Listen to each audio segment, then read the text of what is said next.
Right now, Turkey is boiling with anger, and the reason is very sensitive.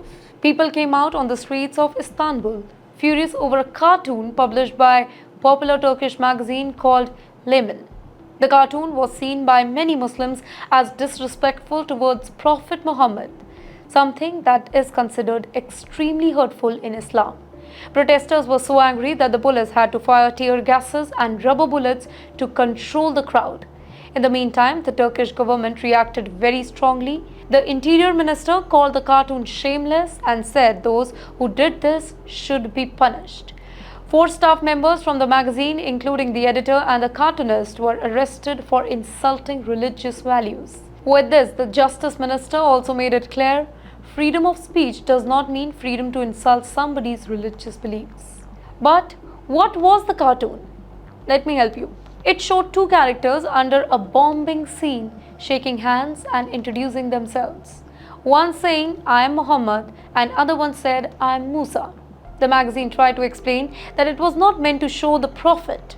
They claimed the character named Muhammad was just a representation of many common Muslims, not just the prophet himself, saying that millions of Muslims are named Muhammad.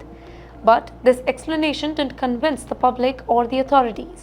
Now, this particular incident brings back memory of another painful events like the Charlie Hebdo attack in France in 2015, where 12 people were killed after a similar cartoon controversy.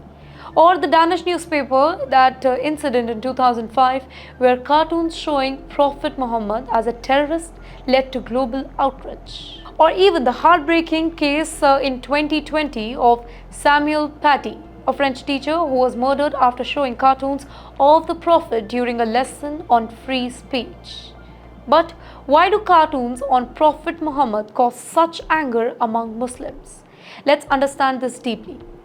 In Islam, making any image or drawing of Prophet Muhammad, whether good or bad, is considered strictly prohibited.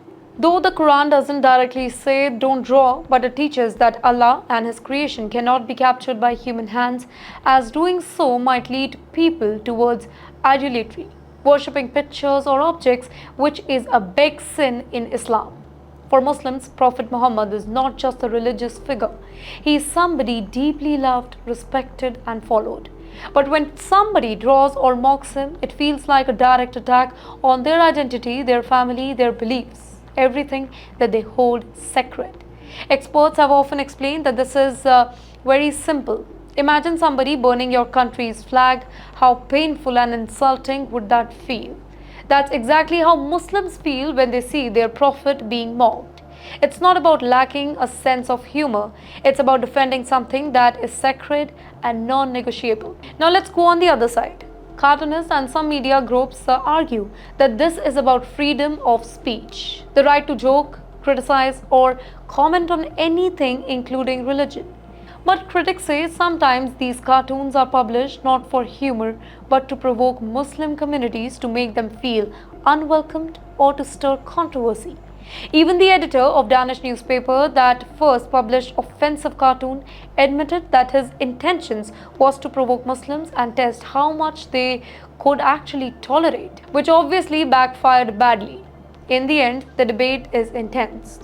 Should freedom of speech have limits when it comes to religious belief, or should respecting religious emotions come first?